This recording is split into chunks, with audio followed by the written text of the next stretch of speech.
investigative reporter Tracy Beanz.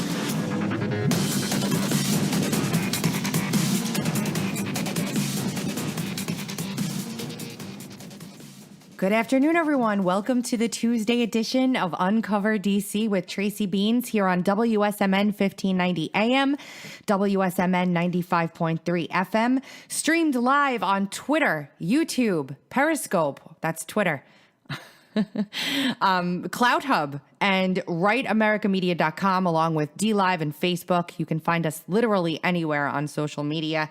Today's show is brought to you by Ageless Multi-Collagen. After 20 years old, your body naturally decreases its collagen production by 12% each passing decade. This decrease in collagen is a leading reason why skin appears thinner and more wrinkled as we age. It's essential for skin, bones, and more. And the way to keep our skin looking healthy and youthful is by consuming 5 different types of collagen. No single source provides you with all different collagen types your body needs until now. Ageless Multi-Collagen gives you the 5 types of collagen you need from 4 premium sources in one complete protein mix. You'll enjoy powerful support for your skin, hair, nails, joints, bones, digestive system, and muscles with results that you can see and feel in just a few short weeks.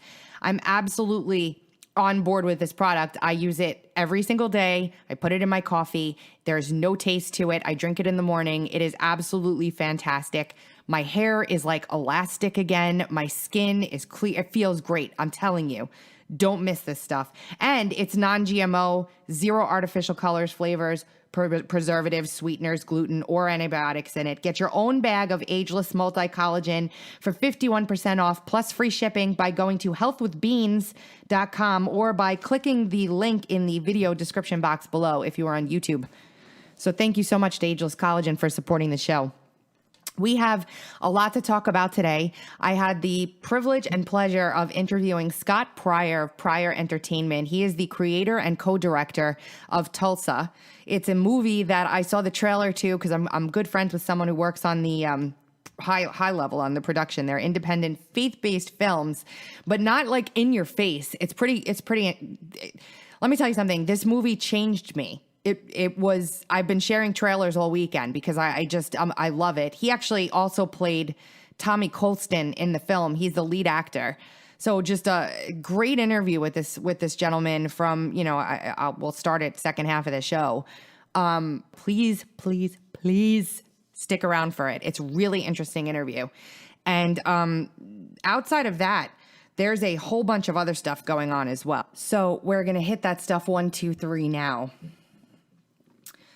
We had over the weekend, Walkaway's been doing the Walkaway Foundation, Walkaway campaign, hashtag Walkaway campaign, is an organization that was founded a few years ago by a gentleman named Brandon Struck, who looked around him and realized that the world was upside down and crazy. He was a liberal Democrat, a gay man who was a Hillary Clinton, supporter, and one day just realized after seeing a couple videos and stuff that what he was being told was a lie, did a bunch of research, decided to walk away from the left. That's the story in a nutshell. He did a video campaign, he did a video that went absolutely viral about all the reasons why he was leaving the left, and he invited other people to create their own video testimonials to explain why they, too, were leaving the left. And they did so. And it's grown and grown since then. And I'm going to, in full disclosure, conflict of interest out there in the open. I sit on the board of the Walkaway Foundation. I'm very good friends with Brandon and his team. And it's an honor to sit on the board of Walkaway because they do such amazing work. And they've been doing these rallies all over the country. Save America rallies. As a matter of fact, there is a rally that's going to be happening October 2nd through the 4th in Washington, D.C., which I will be at and speaking at as well. And they've been doing these at little locations around the country. They were in Los Angeles, they've been in Chicago, they've been all over the place. Well, this past weekend, they had a rally in Dallas, and everything was going really, really well until Black Lives Matter activists and their affiliated groups showed up. They were heckling people on the stage. As a matter of fact, at one point, Brandon even offered to give the microphone to one of the women in the crowd who was heckling a black speaker, a female speaker, Shamika Michelle, that was up on stage giving a speech. And somebody from their group, whose name is Dominique Alexander, stormed back behind the stage where speakers were waiting. Now, this is a permitted event where they had permission to be. This was their event, permitted again. And security got into a tussle with them. He punched the security guard in the neck, and there was an altercation, and they arrested the security guard and this guy. Hours later, Brendan and a couple of the people that had been speaking, Mike Harlow, Dr. Carlin Bursenko, went back to the police station to get information about the security guard who had been apprehended for this. And a mob of Black Lives Matter activists started assaulting them, following them down the streets, screaming at them, and basically just attacked them. And they said that, Brennan said it was one of the scariest things he's ever had to endure. The stuff's all over Twitter. There's a lot more here, though, because this activist is actually very well connected with a bunch of other higher profile community activists involved in law enforcement. There's a story that'll be coming out later on today at UncoverDC.com about all of these ties, because this is a little more than just your average crazy bunch of radicals assaulting Americans on the street that we see every day now. It's a little bit more than that.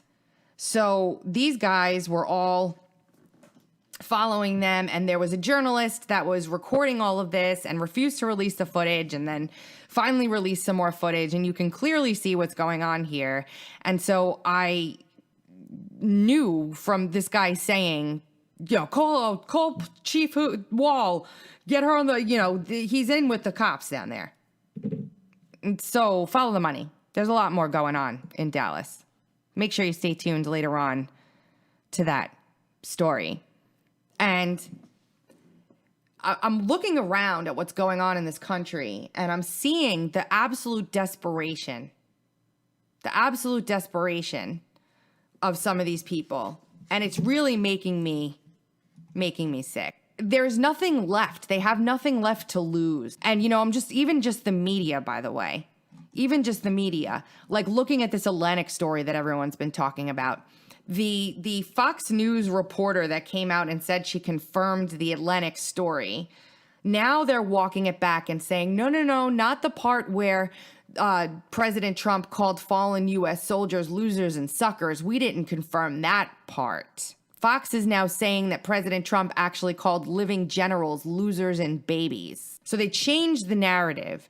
This is the job of the operatives in the media now. That's all they are, is the operatives, is to change narratives and see what sticks.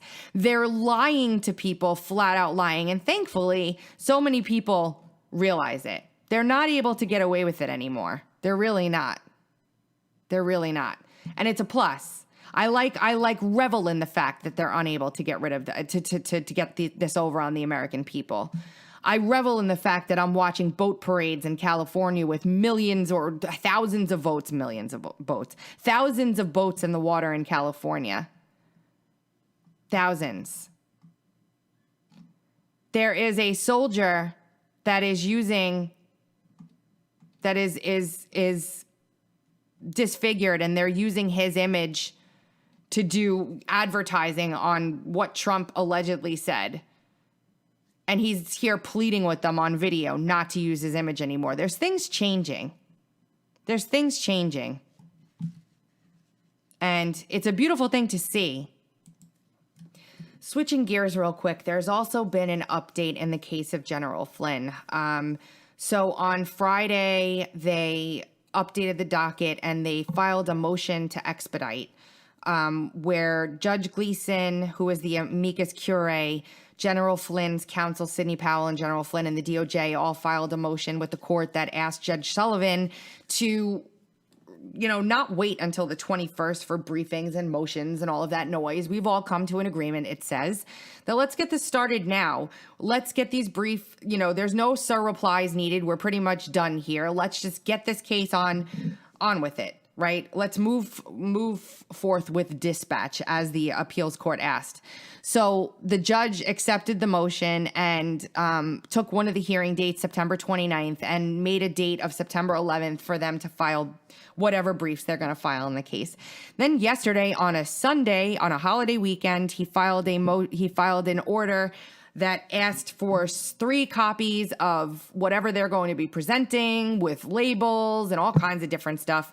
And I tweeted out, well, I guess Sydney and Molly McCann, are not going to have a holiday weekend this weekend, to which Sidney Powell replied, actually, it's all already done. We don't have anything else to say other than what we'd already said, so here it is. So September 11th is going to be Judge Gleason, and then we're going to see this hearing on September 29th. So as I talked about, again, for everybody saying this was going to be held out till after the election, I don't think that that's necessarily true. I don't. So there is that. And I just wanted to play a clip for everyone right now that just completely encompasses why it is that President Trump is the commander-in-chief that we all love and why he needs 4 more years as president. Military, I'm not saying the military is in love with me. The soldiers are.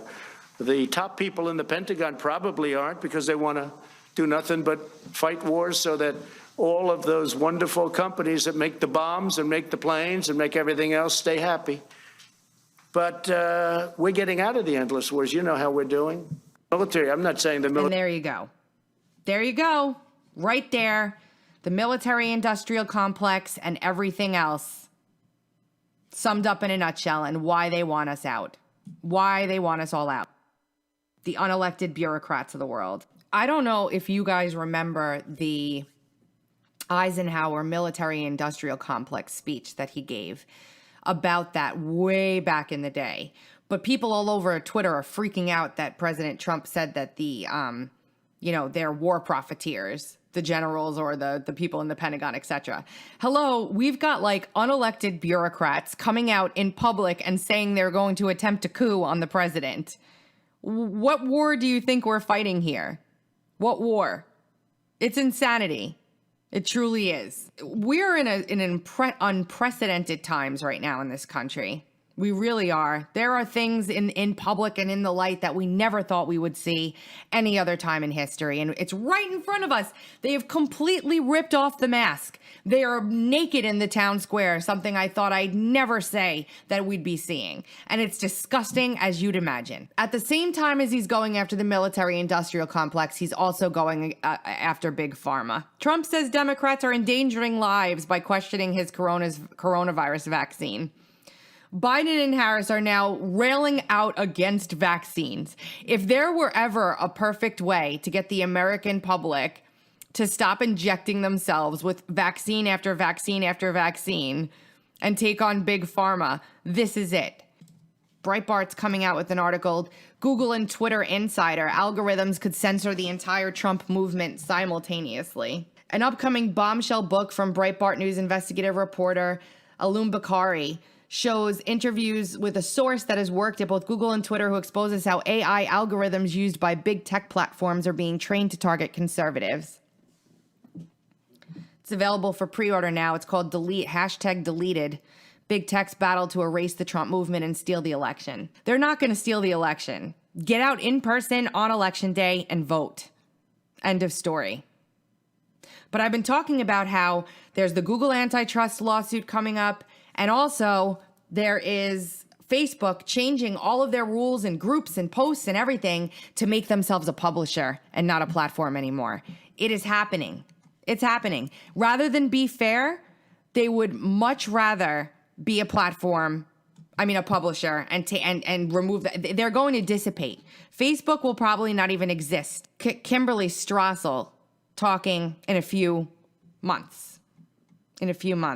There's another clip right now about the unrest and Biden's trip to Wisconsin. I do think that Joe Biden is on defense on this because of the fact that he is there in Wisconsin. He wasn't there a couple of weeks ago when he was supposed to be accepting the nomination. The campaign decided it had to change strategy. It had to get out on the ground, and he needed to address this issue. That suggests they know that there is some weakness on this. But I agree that the president deciding to go all in on this question in some ways really is sacrificing better discussions for him. You know, the jobs numbers that are out this week, his promises to restore an economy, the fact that he has a track record and he can say that he can legitimately do that, or some of the themes that you saw coming out of the convention, in particular inclusivity, opportunity for different groups of people that have been left behind in that economic recovery. Those are the president's strong points because they are where he consistently leads Joe Biden in terms of public polling and what people trust him to do. Can't disagree with that. You're hearing this everywhere, too. Here's a little more. Than politicians who set one set of rules for themselves and one set for mere mortals. So, yes, this is a miss to Nancy Pelosi, who was caught getting her hair done in violation of city ordinances and also not wearing a mask despite lecturing others. Here's an idea. Instead of holding Nancy in lockdown, let's even the field by opening up everything so that everyone can use these services and small businesses can once again start making money and the economy can be free. Paul, there are a few things that... What do you think? What do you think? I think that the tide has turned. They're not going to be able to put this animal back in the box. They're just not. Americans are done with this. They're done. Normal, everyday Americans are done with the nonsense that they're seeing every single day. There's no way there's no way that they could be supportive of what the Democrats are dishing out on the table. There's just no way. People are too smart. I hope. A lot of people ask, well, what about the polls? What about the polls? And we all know the polls are nonsense, right? And the reason why the polls are nonsense is because they cannot find the likely voter. They cannot find who the likely voter is. And that's what the issue is. That's what the issue is. They cannot locate who the likely voter is. A lot of first-time voters, a lot of people that aren't going to vote or that have voted one election and have been inactive voters, they can't find those people to poll them, so they can't get the right answer. Plus, they're oversampling D+7, D+8, D+4, D+5. All of this is happening, and nobody's buying it anymore. Nobody. We're going to close out this portion of the show before the interview by listening to a clip of Donald Trump at a press conference talking about Spygate. He destroys the press in this clip, and it's a super awesome clip. It's about 4 minutes long. Off we go. He said, let's see what happens. Now, you've accused people of committing crimes against you during the Russia investigation. Yeah, sure. They spied on my campaign. That's right. They spied on my campaign, and if they were Democrats, they would have been in jail 2 years ago. They would have been in jail, literally, if this side were the Democrat side, they would have been in jail 2 years ago for 50-year terms for treason and other things. My question is, do you want the Justice Department to indict people over this? I'm not going to say that. I have to see the report. I haven't seen it. I don't know if that was a good thing, smart thing, I don't know.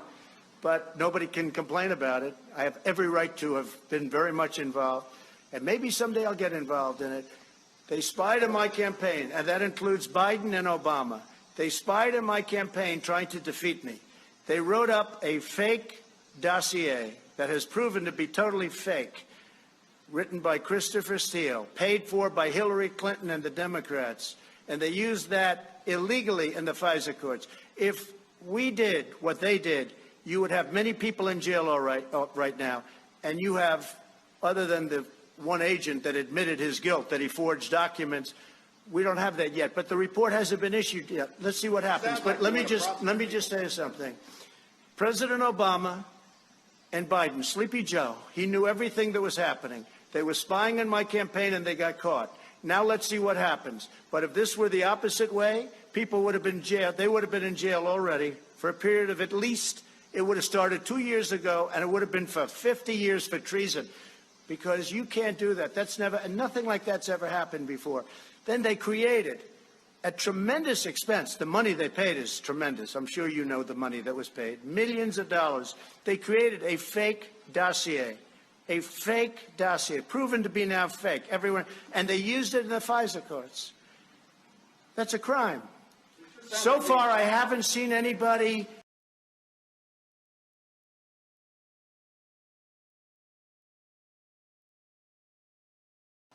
And some people would say, and some people, well, but he was the president, like, let's leave him alone. If it were me,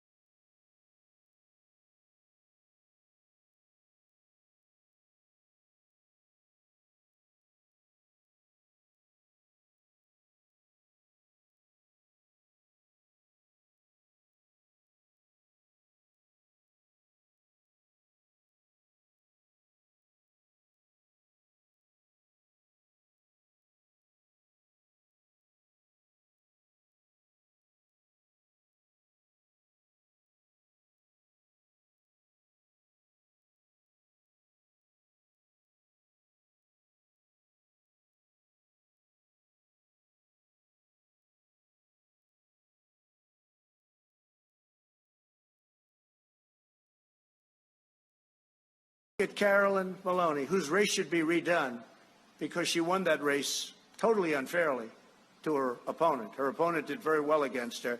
That race should be rerun. But they declared her the winner because they heard I found out about it. But take a look at what's happened in New Jersey and in Virginia and different places. It's a disgrace. That'll be a beauty. Yeah, please. I love President Trump. Amazing. All right, guys, we're about to listen to this amazing interview with Scott Pryor from Pryor Entertainment about the movie Tulsa. Without further ado, here is the awesome Scott Pryor. So welcome everyone to the Tuesday show. Super excited to be joined today by an amazing guy I've had the pleasure of meeting, Scott Pryor of Pryor Entertainment, who's the creator and co-director of the movie you've probably seen me tweeting all weekend, Tulsa.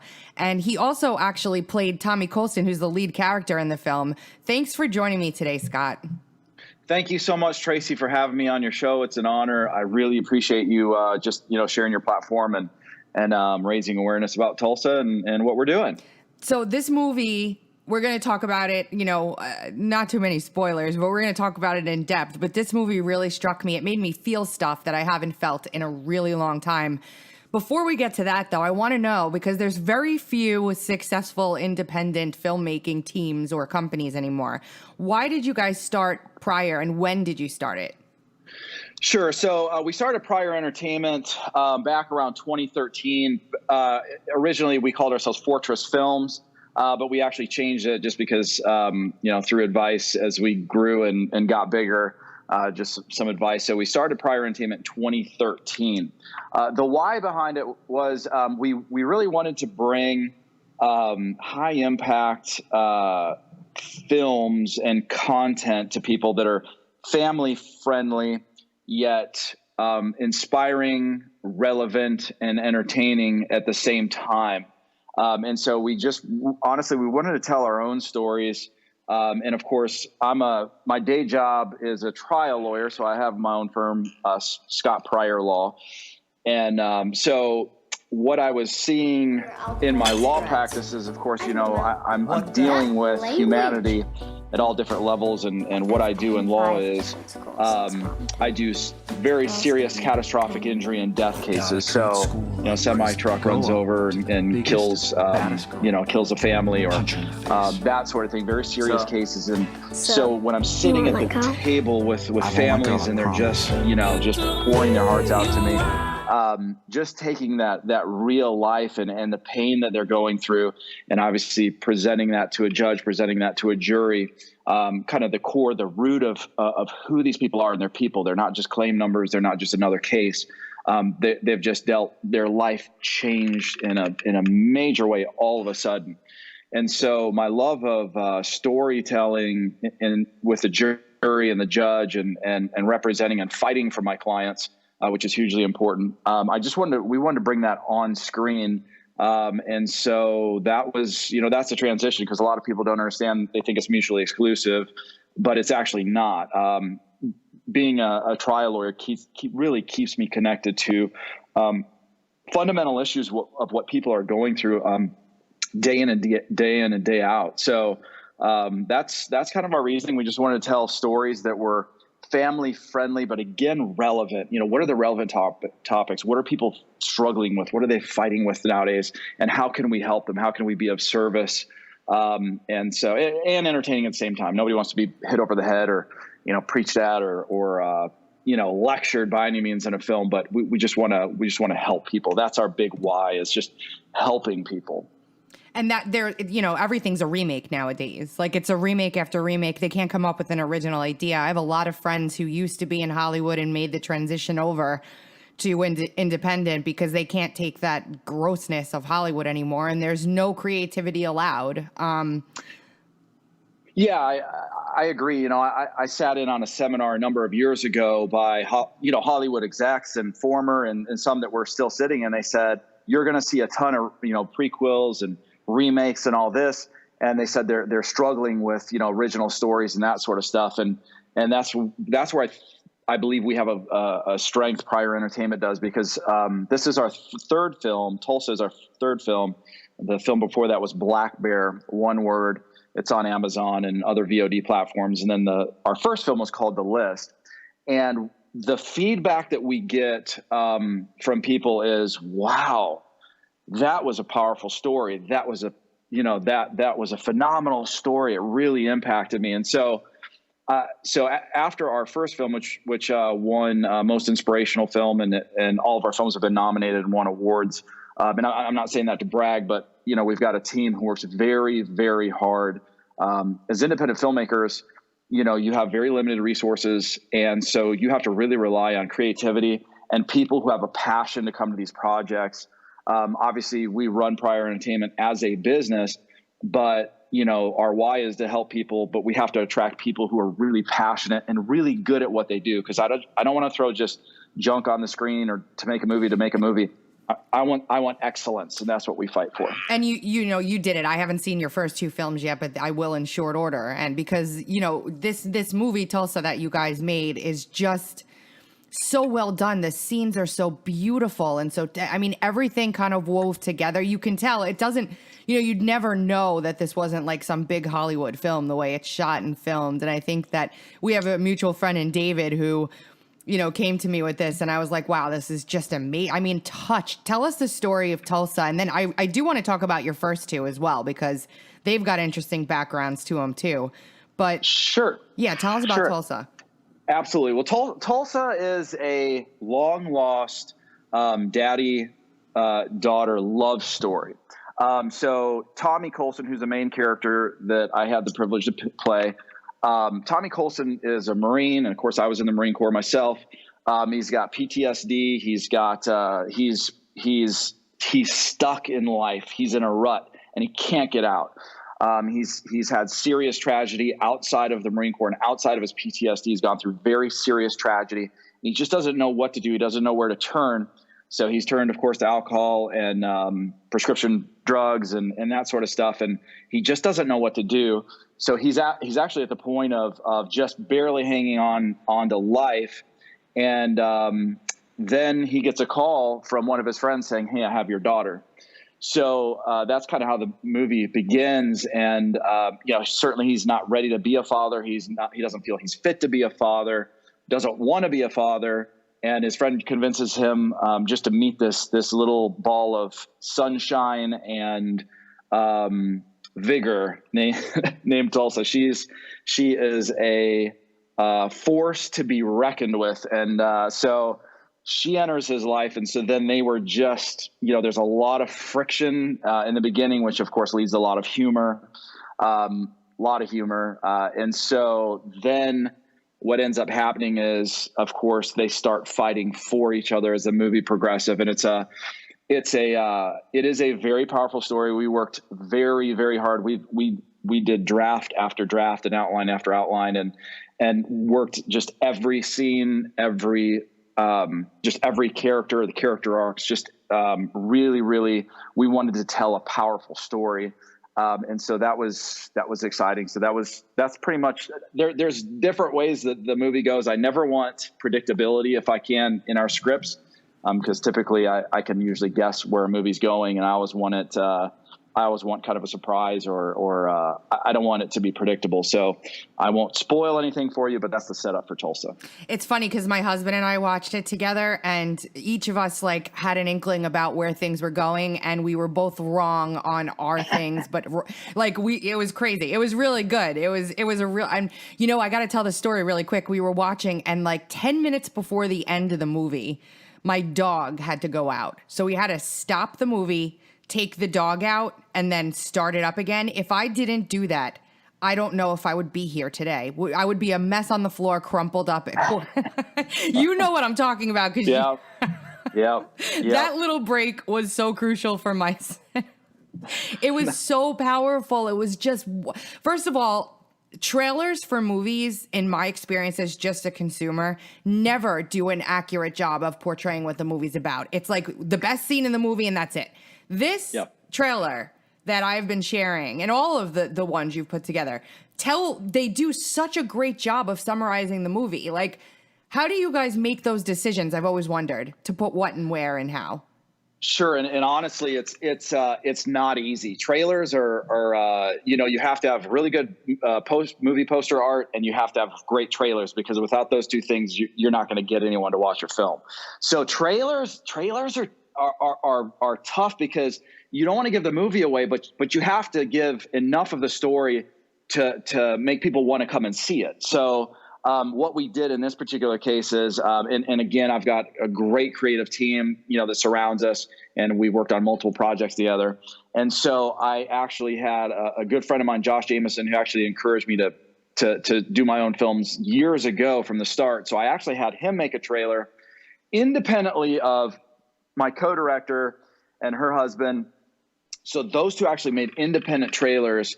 And then we looked at both of them, and then we get some feedback from people. The men skewed towards Josh's, and the women skewed towards my co-directors, who's Gloria Stella, who's also obviously a female. So then what we did is we said, okay, what are the best of both of these? So we merged those together, and then said, what are we missing? And how do we want this trailer to move? How do we want it to, because again, the trailer is also a story. Yeah. And so our commitment is always to, and when I was directing this piece, it's like, does this decision move the story forward? Does it help it, or does it hurt it? And so, then we got the feedback on the trailer where people are just like, wow, the trailer's, making me, it's just, you get emotional watching the trailer. Yes. And so then we're like, okay, we have a good trailer. And so we just moved on from there. I saw the trailer. I could not wait to watch the movie. Could not wait. It's just, and it didn't disappoint. Like I'm saying, like it really, and it didn't give too much away either. Like you had some idea of what was going to happen, but it really kind of stirs you a little bit. So tell us what it's like to try and get a movie like this into theaters. 'Cause you guys did really good. And you tell us. Yeah. Sure. So, with BLACKBEAR, we had a limited theatrical release, and we had a distributor for that.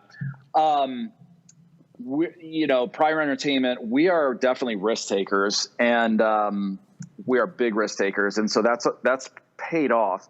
With Tulsa, though, we didn't seek out a distributor. We just said, we're going to self-distribute for now, and so we approached Regal I think he was the head guy, and just said, here's the movie poster, here's the trailer, and here's the film. And we sent him links, and he responded back, and we were talking, and we weren't sure if they were going to greenlight the film, but he seemed to be talking terms, this gentleman from Regal.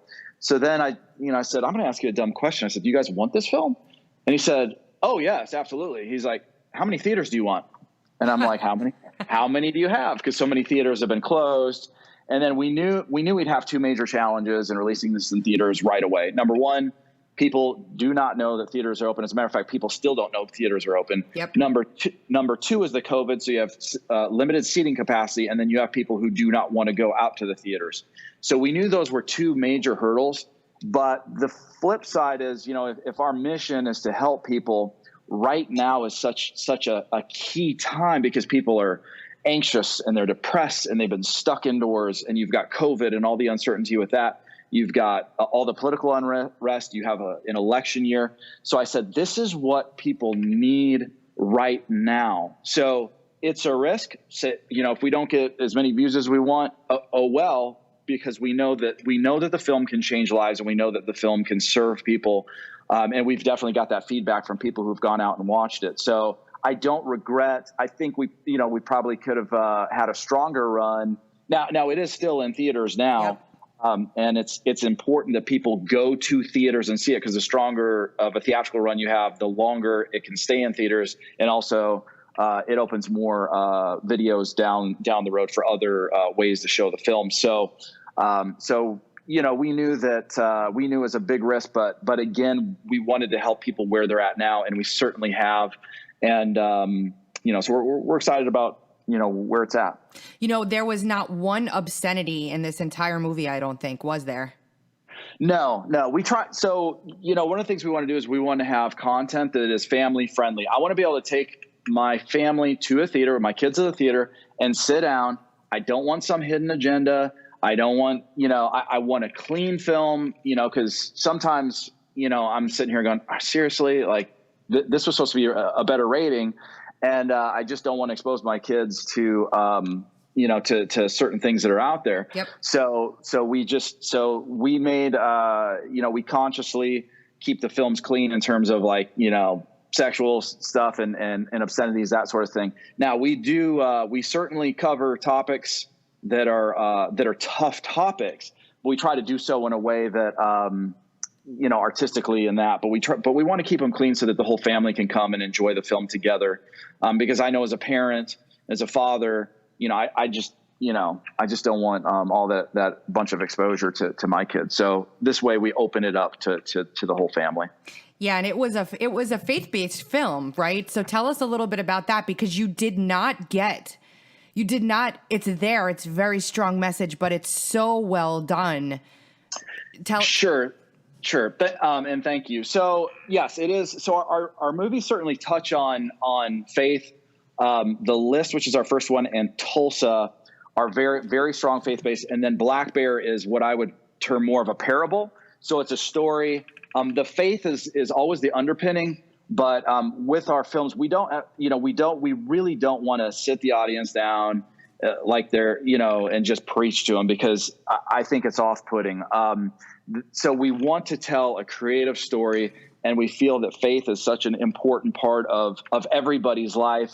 And I realize there's people from all walks of life with all different belief systems, and we want to respect that. But our goal is to show the character grappling with issues of faith and grappling with God. And I mean, Tommy Colson, he definitely grapples with God and faith in this film. And so we want the audience to connect to each character and then go through that journey with the character, as opposed to, hey, we're going to sit you down, we're going to preach to you or whatever. And so I find that it's much better received. As a matter of fact, one gentleman posted on YouTube. He came out of the theater with Tulsa, and he posted about different movies, and he had seen Star Wars and then Tulsa. So he talked about Tulsa, and he talked about Star Wars, but then he came back to Tulsa and he said, man, it's just a powerful film. And he's like, look, I'm not a person of faith. He said, the faith is in there, but it's not an offensive way. And he said, obviously you don't have to be a person of faith to go see this, but he said, I encourage you to go see it. And here's a guy who's not a person of faith. So I thought it was really, that's kind of the feedback that we get. And so we're very intentional in that, because I think the faith is extremely important in people's lives. You can't ignore your spiritual being. You can't ignore your soul. So we think that's important in our filmmaking by all means. But again, we want to do it creatively and strategically and in a smart way. Well, you did. And the other thing that struck me about the movie is everybody's bombarded with politics and, social justice and all kinds of stuff. And I'm not dragging you down that lane at all right now, but I'm just saying it was a breath of fresh air to watch a film that did not have that. It was thank goodness, this is amazing. Was that just a consequence, or were you really trying to avoid anything like that? No, honestly, with our storytelling, we try to avoid that because our the people who have watched our films, they come from all walks of life. So we actually kind of stay away from that sort of stuff and just tell a good, heartfelt story of a father and daughter, because I don't want to trip people up with. I'm certainly not afraid to take risks in storytelling, as you've seen Tulsa and other stories, but we want people from all walks of life to be able to just sit and enjoy a film and to be touched based on this relationship, and to walk out. We've had people walk out of the theater and message us or tell us, hey, you know what? One guy came out and said, you know what? I'm changing my plans. I'm going to go mend the relationship with my son. Wow. That's been messed up for years. We had another lady who's like, you know what? I walked away from faith, but I'm going to reconnect to that. And a lot of guys are coming out saying, you know what? I'm going to go and I'm going to be a better father. So this is what's important. That's how we want to move people. We want to encourage, positive growth, in families and steps towards rekindling and building relationships. Because right now it just seems like society's so torn. And so for us, it's like, here, come see this movie. It's healing. And it's just, we're going to we're just going to sit down and tell a really great story that's going to touch and move you, hopefully, God willing. Yeah, that's fantastic. It was just a great movie. Tell me a little bit about your last two. So if folks want to see those, they can. Sure, no problem. So BLACKBEAR, which is out on Amazon and different VOD platforms. We just ended our run with Netflix. So I don't know if we're going to go into renegotiations with them or what. But anyhow, so BLACKBEAR is a story.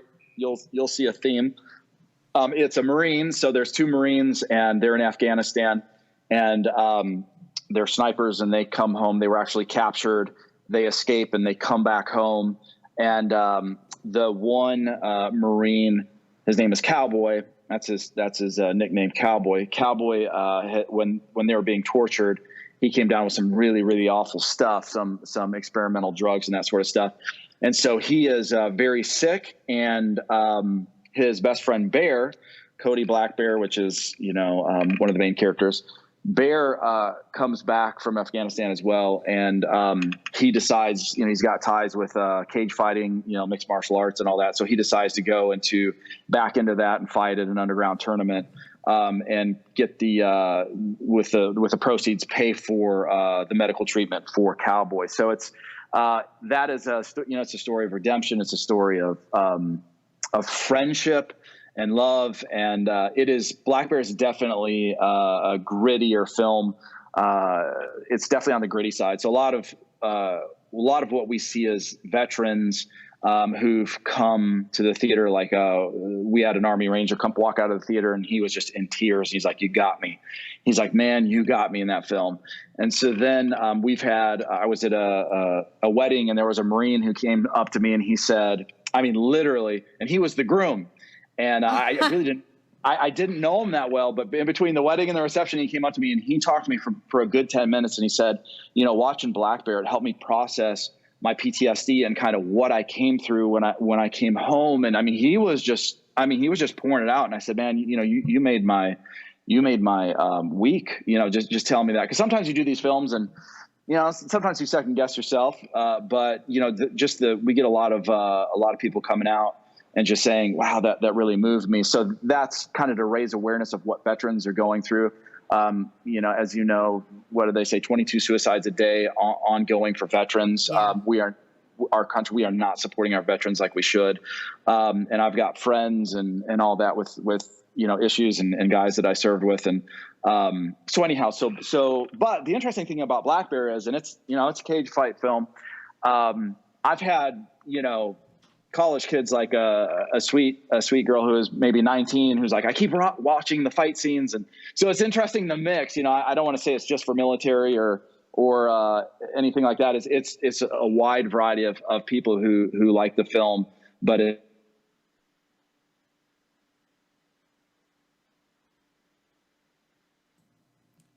Go ahead. It's a good variety of people who like the film. So that's BLACKBEAR. So The List, which was our very first film, The List is a kind of an up and out movie. It's about an attorney. Actually, it's about an orphan who designs a list of goals as a young man. He's had a really, really rough upbringing. He designs a list of goals, and he said, once I accomplish all these goals, I'm going to be happy. So his list is his road to happiness. And what happens is he grows up and he fights and he accomplishes these goals. He's a very successful trial lawyer. He's married. That sounds beautiful. Familiar. Yeah, it sounds a little familiar.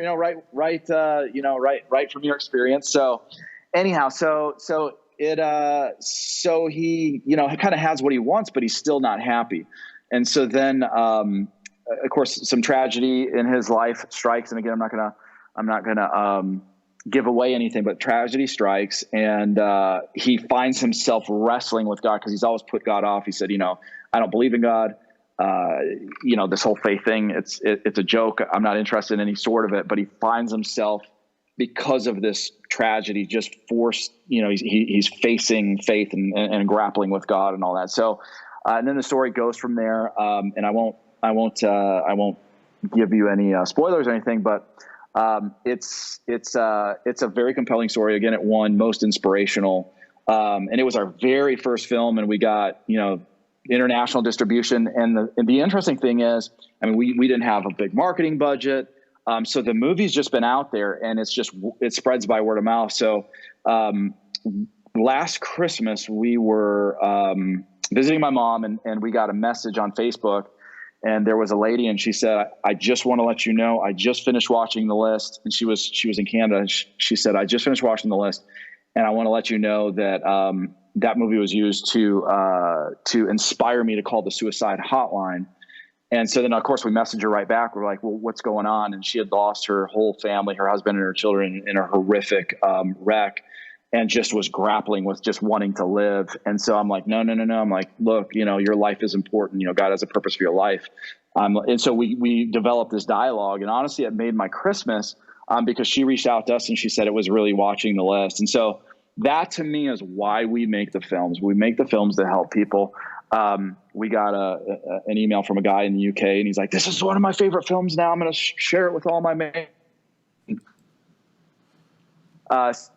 It's pretty cool. The funniest one was a teenage kid in New Zealand who his apparently he was getting in some trouble, and his mom made him sit down and watch it. And he went online and he just ripped the film, and he said it was horrible. Everything was horrible. The story was horrible. The acting was horrible. Everything was horrible.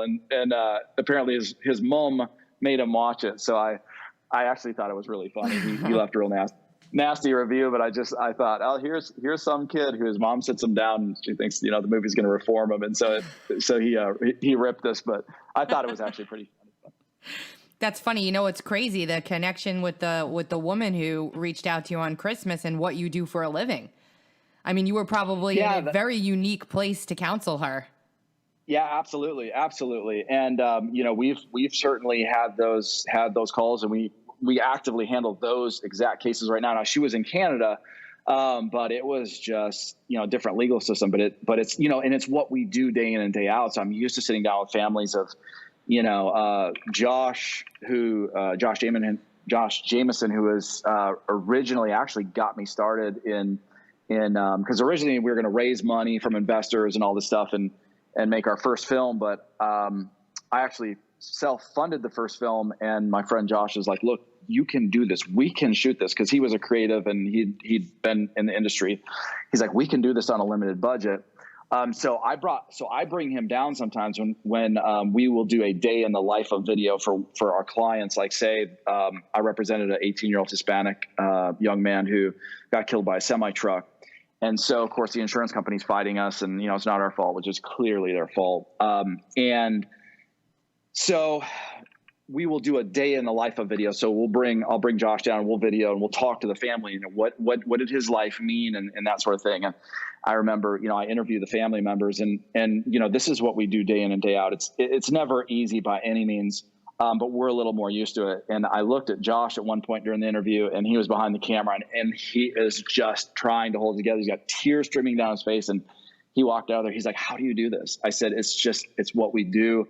I enjoy helping people, and I enjoy fighting for people. But he's like, this is so sad. He's like, this is one of the saddest situations I've ever seen. So I'm like, well, we're happy to help the family. So it's interesting. But again, we can translate all those stories and all that. I translate and kind of work those into the script. Tulsa is actually inspired by true events, and it was inspired by a case I worked on, and actually a couple cases that I had worked on, and again, not giving anything away, but just different events and that sort of stuff. It's powerful. It's powerful filmmaking because it's real, and literally, almost. You know what I mean? It's not. It's. I'm really just glad I met you, and I'm glad that you're doing this. And what do you guys have coming up? Just how long do you ride out the wave of Tulsa before you're back to the drawing board on the next one? Sure. So we actually have one script. It's an action script, like BLACKBEAR. It's kind of an action drama. So we have an action script that when I was researching ISIS, basically ISIS fighters and kind of all of that world, I came up with an idea for a script, and it's actually based on some recruitment techniques that ISIS does. And so anyhow, we built out a story on that. So actually we're waiting to produce that. And then we're working on a mental health script right now, because there's so many people are dealing with mental health issues, and so many people, they don't maybe they don't know it or they don't want to talk about it. And so we're dealing, so we're in the middle of writing a story of your average everyday family who's actually dealing with these issues that just people deal with. So we're working on a lot of scripts, of course, during COVID. Now that Tulsa's out in theaters and we're, doing different rollouts and interviews and that sort of stuff, we've kind of paused that. But those are 2 scripts that as soon as, we get we get a little further down the road on Tulsa, those are 2 scripts that we're going to produce and go from there. And we'd like to start bringing in some other producers and hopefully have some more money and finances to work with. So we're excited about, upcoming future projects for sure. That's awesome. I think it's going to start to become more and more in demand because people out there, like just the reaction that I got from the folks on my Twitter account only, just like so thankful that something like this even exists for them because we can't watch television anymore. We can't go out to the movies anymore. So it's going to be in high demand. And, if you're making films like Tulsa every time, my goodness.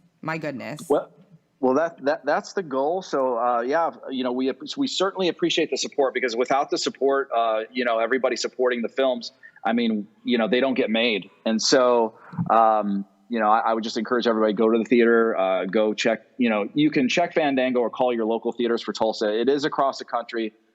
Certain theaters are going to be opening, so we may come with some of those openings as well.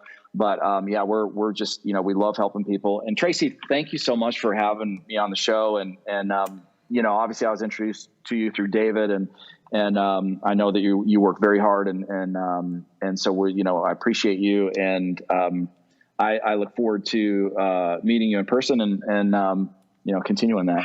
Likewise. Thank you so much for saying that. People need to follow you on social media though. So where can they find you?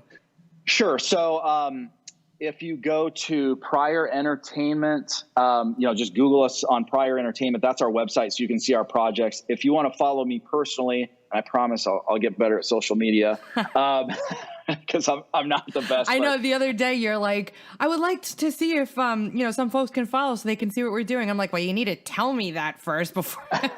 I know, and I'm so bad because there was this high school kid watched BLACKBEAR, so he reached out to me and he said, I effing love this film. And then he looked at my following. He said, why don't you have like millions of followers? I'm like, because I'm not good at social media. But if you want to follow my social media platforms, it's official Scott Pryor, and SCO with 2 T's, of course. And then Pryor is P as in Paul, RYOR. So official Scott Pryor.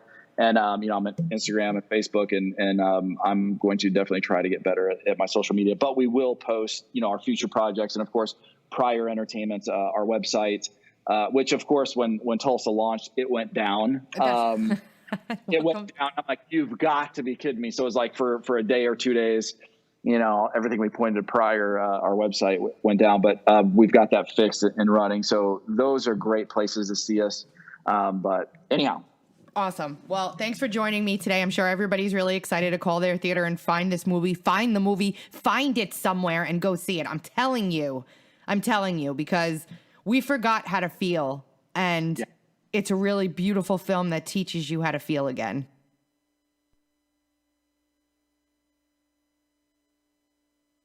Check out Russo's Flooring and Installations. Call Phil Russo now. That's 1-866-61-FLOOR. Or go to their website at p.russo@russoflooring.com. You'll be floored by his quality and prices.